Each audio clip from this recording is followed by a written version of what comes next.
The story of the Centurion of Capernaum is one of the most remarkable accounts in the Gospels. He was a Roman soldier, an officer of the empire that ruled over Israel, someone who, at first glance, had no reason to believe in Jesus. Yet, his faith was so great that Jesus himself was amazed.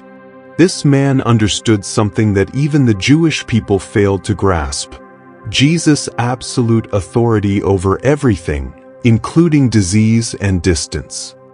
His humble request and unwavering confidence earned him one of the greatest compliments Christ ever gave. "Truly I tell you, I have not found anyone in Israel with such great faith." Matthew 8 verse 10. Do you want to hear more stories about the characters who were part of Jesus' life and the biblical universe as a whole? Give this video a like and subscribe to the channel, because every day we reveal a new character with an inspiring story. Who was the Centurion of Capernaum? Centurions were officers in the Roman army, commanding approximately 100 soldiers. They were men of war, trained to lead and enforce order. As a representative of Rome, this centurion was part of the occupying forces, and the Jews generally saw them as enemies. Capernaum, the city where he lived, was a major trade center and also a place where Jesus performed many miracles. Although he was a foreigner among the Jews, this centurion was different. He respected the God of Israel and was a generous man, even helping to build a synagogue for the Jewish people in the city, Luke 7 verse 5. This shows that he was not a typical Roman officer, but someone seeking something greater than just power and conquest. And it was this very man who demonstrated such great faith that Jesus was astonished. The centurion's request. The story is recorded in Matthew 8 verses 5 to 13 and Luke 7 verses 1 to 10. The centurion had a highly valued servant who was gravely ill and near death. Unlike many Roman soldiers who treated their servants as disposable, he deeply cared for this man.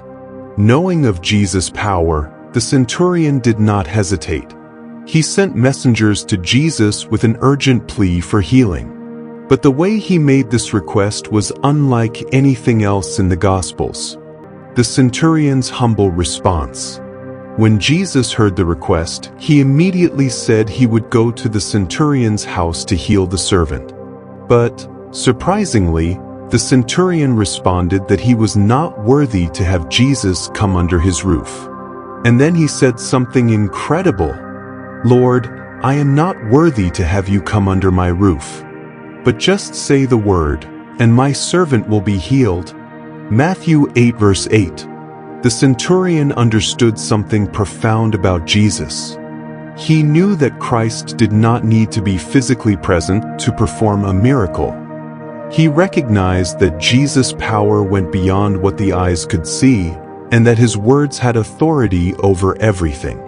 To illustrate this, he explained, "For I myself am a man under authority, with soldiers under me.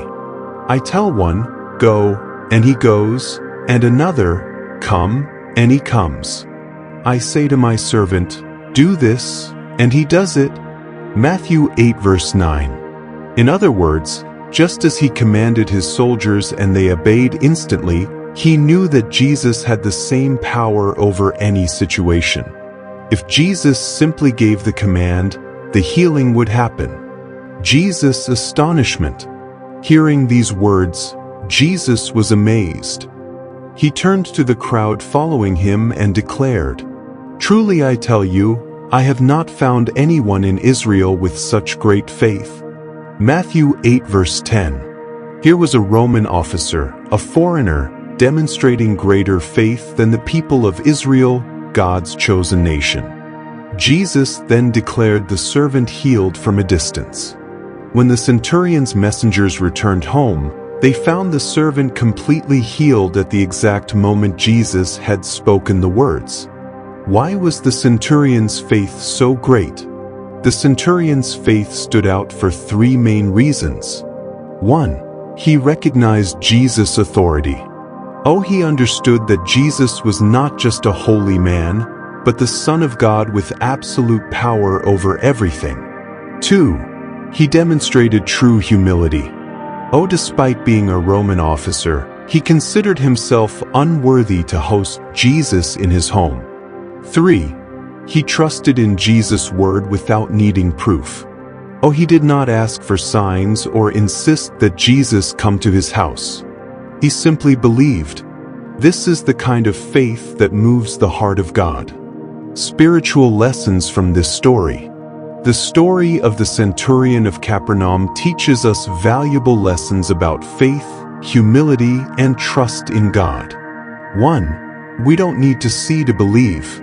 Oh, the centurion trusted in Jesus without needing to see him perform the miracle in person.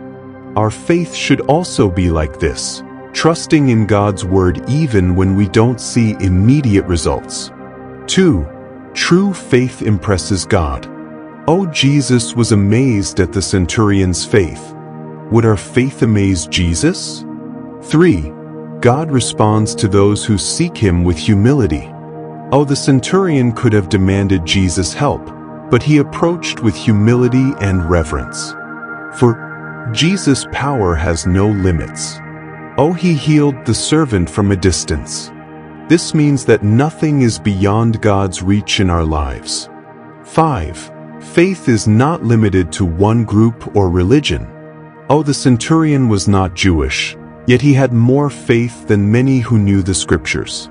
This shows that God looks at the heart, not nationality or religious background. Final reflection. The Centurion of Capernaum understood something profound about Jesus. He has authority over everything. His story challenges us to ask, does our faith fully trust in God's power even when we don't see? If this story touched your heart, like this video, share it with your friends, and subscribe to the channel to hear more stories of biblical characters who continue to inspire and transform lives. If you liked this video and want to know more about the characters that surrounded the life of Christ and formed the rich biblical story, don't forget to like this video, subscribe to the channel, and send this video to your friends. Turn on notifications to know when new videos come out.